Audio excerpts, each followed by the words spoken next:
तुमच्या समोर आहे सोल्युशन. पण तरीही तुम्हाला ते दिसत नाहीये. कारण आपण स्वतःला इतकं कम्फर्ट झोनमध्ये टाकलंय, की हळू-हळू ज्या गोष्टी करण्यासाठी आपण कंटाळा करतोय, त्यासाठी देखील आपण इतरांना दोष देऊ लागलोय. कालच्या आपल्या चॅनलवरचा जो व्हिडिओ होता, तो होता 369 मॅनिफेस्टेशन टेक्निक बद्दलचा. ओके.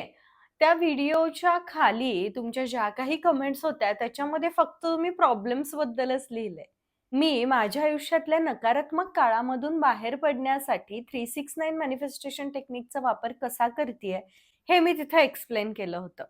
अगदी बरोबर आहे, तुम्ही तुमचं मन मोकळं केलंत. पण ते जे कमेंट्स आहेत, ते तुम्ही सकारात्मक पद्धतीने सुद्धा लिहू शकला असता, की "हो ताई, माझ्याही आयुष्यामध्ये असं-असं होतंय आणि आता मी या व्हिडिओमध्ये सांगितल्याप्रमाणे तू जी दिलेली जी टेक्निक आहे ती वापरून बघते.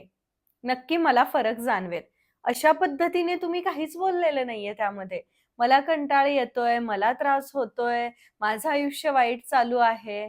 एक लक्षात घ्या, की प्रत्येकाच्या जीवनामध्ये काही ना काही त्रास आहेत. कितीतरी व्हिडिओजच्या माध्यमातून मी सांगितलेलं आहे, की स्वतःबद्दल अफर्मेशन्स बनवा. स्वतःबद्दल चांगली वाक्य बोला. मी उत्साही आहे, मी आनंदी आहे किंवा 369 टेक्निकमध्ये आपल्याला आपली इच्छा कशा पद्धतीने लिहायची आहे, ते पण मी सांगितलेलं आहे. पण तरीही आपण पुन्हा त्याच झोनमध्ये का जातो? आपण का आपलं दुःख इतकं मोठं करून घेतोय? या जगामध्ये कितीतरी मोठे लोक होऊन गेले. सिंधुमाई असतील, सावित्रीबाई फुले असतील, हिरकणी असेल, किती जणी आहेत ज्यांनी त्यांच्या इतक्या मोठ्या प्रॉब्लेम्सना फेस करून समाजासाठी काहीतरी केलं. आपण आपल्या स्वतःसाठी देखील काहीच करू शकत नाहीये समाजासाठी दूर.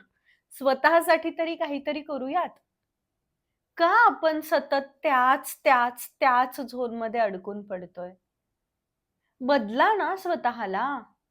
इतका त्रास होतोय ना लोकांमुळे, लोक इतका त्रास देतायत, मान्य आहे. खूप त्रास होतोय. मग असं बनवा स्वतःला, की ते लोक तुमच्याकडे पाहतच राहिले पाहिजेत. स्वतःला पूर्णपणे बदलण्यासाठी काय केलं पाहिजे? सातत्य ठेवण्यासाठी काय केलं पाहिजे?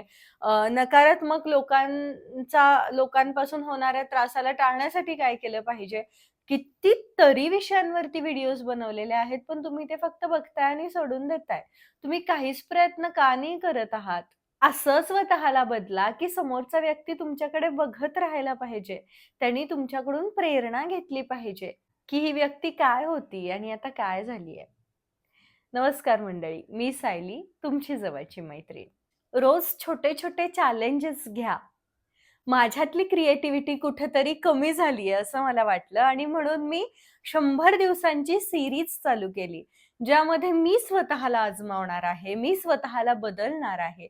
जे काही मी स्वतःच्या बाबतीत केलेलं आहे, ते ठामपणे मांडणार आहे.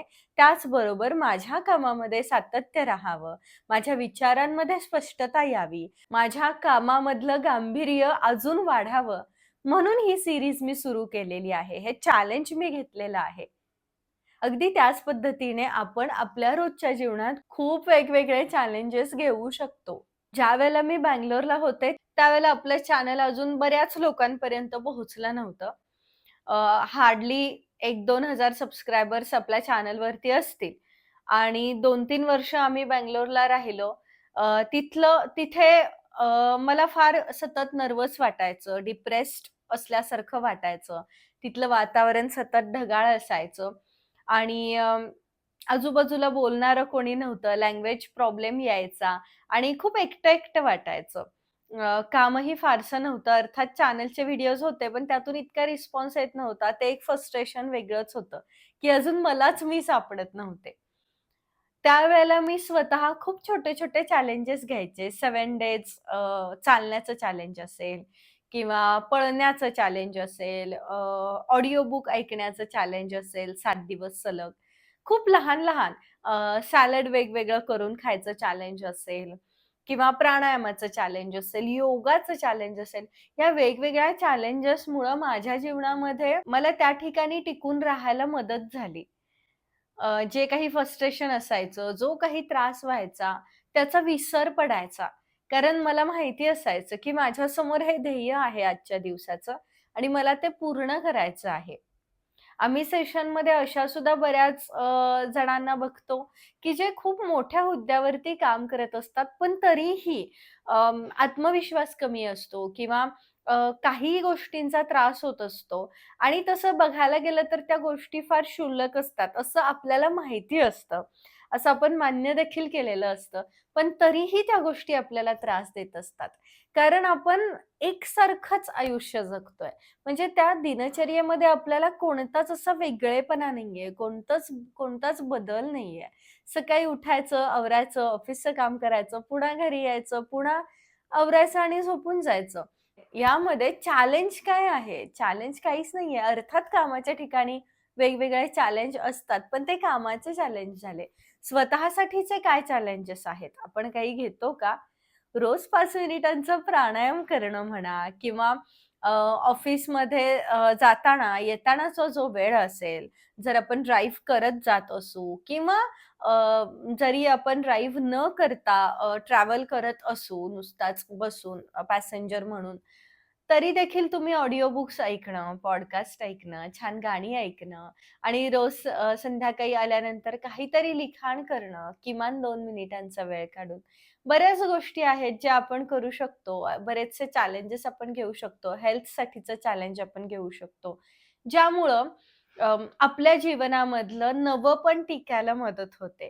जेव्हा नवं हरवून जातं ना, रोज तेच, तेच, तेच, त्यावेळेला जगण्यातला उत्साह देखील नाहीसा होऊन जातो.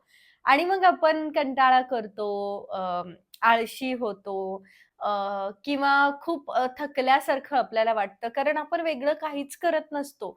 रिफ्रेश होण्यासाठी आपल्याकडे काहीच नसतं. जेव्हा आपण ह्या छोट्या-छोट्या गोष्टी करतो, त्यावेळेला आपल्याला रिफ्रेश व्हायला होतं. आठवड्यातून एखादी जवळची सहल असेल किंवा काहीही म्हणजे जे आवडतं ते करणं. ते का नाही करत आपण? ते केल्यामुळं, ते चॅलेंज घेतल्यामुळं जगण्यामध्ये एक लय येते ना, हे कितीदा मी सांगते. तुम्ही फक्त ना व्हिडिओज ऐकून सोडून देता. त्यामध्ये सांगितलेल्या गोष्टी का नाही करत? जीवन बदलतं असेल ना, तितकं आपला अहंकार, आपला मीपणा किंवा ज्या काही नकारात्मक आपल्या भावना आहेत किंवा आपला कम्फर्ट झोन आहे, तो वाहून जातो. दूर होतो तो. कारण आपण सतत स्वतःला आजमावत असतो. जे झालेलं आहे ते घडून गेलंय आणि आता आपल्यासमोर वर्तमान आहे. मग ह्या वर्तमानातल्या प्रत्येक क्षणामध्ये राहण्यासाठी रोज 10 मिनिटं आपल्या भावना लिहून काढणं किती छान, किती सोप्पा आणि किती साधा पर्याय आहे. आजकाल चॅनेल साठीच माझं सगळं लिखाण व्हायचं. म्हणजे माझं जे पर्सनल लिखाण आहे त्यामध्ये कुठेतरी खंड पडतोय किंवा सातत्य राहत नाहीये असं मला जाणवलं आणि म्हणून मग मी 100 दिवस बदलाचे या सीरीजला सुरुवात केली. खूप लहान-सहान गोष्टी असतात, ज्या वेदना देणाऱ्या असतात, ज्या आपल्याला मागे खेचणाऱ्या असतात, ज्यामुळे डिमोटिव्हेट व्हायला होतं. आणि मग तिथंच एखादी छोटीशी, लहानशी गोष्ट आपल्याला पुश करते, आपल्याला पुढं ढकलते. त्या अगदी अगदी म्हणजे ज्यावेळेला आपण खिडकीतून बाहेर बघतो आणि त्यावेळेला सूर्यास्ताच्या अशा छटा दिसतात ना आकाशामध्ये, ते रंग दिसतात. अगदी ती पेंटिंग असल्यासारखं दिसत असतं आणि त्याने सुद्धा खूप उत्साह येतो किंवा मैत्रिणींशी एखाद्या छान प्रोडक्टिव्ह वरती जेव्हा आपण बोलतो, त्यावेळेला पण मोटिव्हेट व्हायला होतं. म्हणजे माझ्यात उत्साह भरलेला आहे. फक्त कुठेतरी तो झरा वाहत होता आणि आता मध्ये कुठेतरी दगड आलाय म्हणून त्या झऱ्याला वाट सापडत नाहीये. असं समजून आपण तो दगड शोधायचा आहे आणि तो काढायचा आहे. म्हणजे आपला झरा उत्साहाचा असाच वाहता राहणार आहे. त्यासाठी बदल खूप महत्त्वाचे आहेत. कोणीच एकसारखं तेच आयुष्य जगू शकत नाही. म्हणून मला माझ्या जगण्यामध्ये नवनवीन गोष्टी घेऊन यायच्या आहेत. हा निश्चय जर आपण केला, तर नक्कीच ह्या जगण्याला एक वेगळी लय येईल. जे काही करायचं आहे, त्यात वेगळं काहीतरी करायचं आहे. सगळेच उठतात, सगळेच उठल्या-उठल्या स्वयंपाकाला लागतात किंवा सगळेच उठल्या-उठल्या पटकन आवरून ऑफिसला पळतात. पण मला 5 मिनिटांचा उठल्या-उठल्या वेळ स्वतःला द्यायचा आहे. मला 5 दीर्घ श्वास घ्यायचे आहेत आणि त्या श्वासांसोबत मला दिवसाला सुरुवात करायची आहे. अशा प्रत्येक पावलावरती वेगळं काहीतरी करायचंय, वेगळं काहीतरी करायचंय, मी काय करू? हा प्रश्न आपण जेव्हा विचारतो आणि त्या गोष्टी करायला लागतो ना, त्यावेळेला आपल्यातलं प्रोत्साहन, आपलं जगणं उत्तम व्हायला लागतं. ठरवूयात, करूयात, केल्याने होतं, आधी केलंच पाहिजे, सगळं माहिती आहे. पण करत नाही ना मी ताई. अरे मग का नाही करत आहे? उठा ना, करा, लगेच करा. काय हरकत आहे? इतकं सुंदर आयुष्य पुन्हा मिळेल, नाही मिळेल माहिती नाहीये. हे अनुभव पुन्हा घेता येतील, नाही घेता येत माहिती नाहीये. मग का आपण त्या त्रासामध्ये अनेक महिने वाया घालवतो? मी स्वतः अनेक महिने वाया घालवलेत आणि आता ही जाणीव झाली, की का? कशासाठी? इतकं सुंदर सगळं आपल्याकडे असताना आपण त्याचा उपभोग का घेऊ नये? आता पुन्हा नाही म्हणायचं, की माझ्याकडे सुंदर काहीच नाहीये. आपणच तर सुंदर आहोत ना. आपल्यामधून ती सुंदरता बाहेर येणार आहे. ती काढण्याची गरज असते फक्त. आपल्या व्यक्तिमत्वामध्ये बदल घडवण्याचं सामर्थ्य आहे आपल्याकडे. मनाचा ताबा आपण स्वतःकडे घेऊयात. खूप छोटे-छोटे सोल्युशन असतात. मागे मी होपोनोपोनो प्रेयरवरती एक व्हिडिओ केला होता. नसेल पाहिला तर बघा. माहिती असतं नकारात्मक विचार येतायत मनामध्ये, त्यावेळेला ती प्रार्थना म्हणायला सुरुवात करा मनातल्या मनात. किंवा हां, आता कळतंय, की खूप त्रास व्हायला लागलाय किंवा सतत मी कंपॅरिझन करायला लागलीये दुसऱ्या व्यक्तीसोबत माझं. त्यावेळेला घ्या वही पेन आणि तुमच्याकडे असलेले गुण लिहून काढा. कृतज्ञ राहा त्या गुणांबद्दल.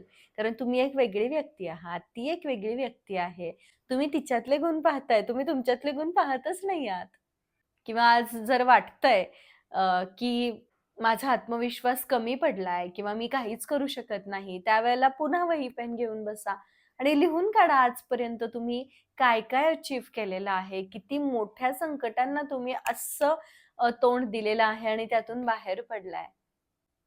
आणि मग आता का? हो, खूप वेगवेगळ्या फेजेसमधून जात असताना आपण थकतो, दमतो. पण त्या दमलेल्या मनाला, थकलेल्या मनाला पॉलिश कधी करणार? आहे, आपण करू शकतो. आपल्यात ते बळ आहे. फक्त आपण करत नाही आहोत. सगळे व्हिडिओज बघा, जावा मागे. प्रत्येक व्हिडिओमध्ये एक टास्क आहे. आज वही पेन घ्या आणि प्रत्येक व्हिडिओ ऐका आणि त्यामध्ये सांगितलेली गोष्ट प्रत्यक्ष वहीमध्ये लिहा. त्याचं उत्तर शोधा. तो टास्क सोडवा. नाही तुमच्यामध्ये बदल झाला तर बघा. हेच तर आहे ना, सगळं आपल्या समोर आहे. पण आपण ते करत नाही आहोत. ते करायला लागलो ना आपण, तर आपण स्वतःला उजळण्यापासून कधीच थांबवू शकणार नाही. आजचा हा व्हिडिओ तुम्ही शेवटपर्यंत पाहिलात त्याबद्दल खूप धन्यवाद. खूप कृतज्ञता. पुन्हा भेटेन अशाच एका नवीन छान विषयासोबत. तोपर्यंत स्वतःची काळजी घ्या.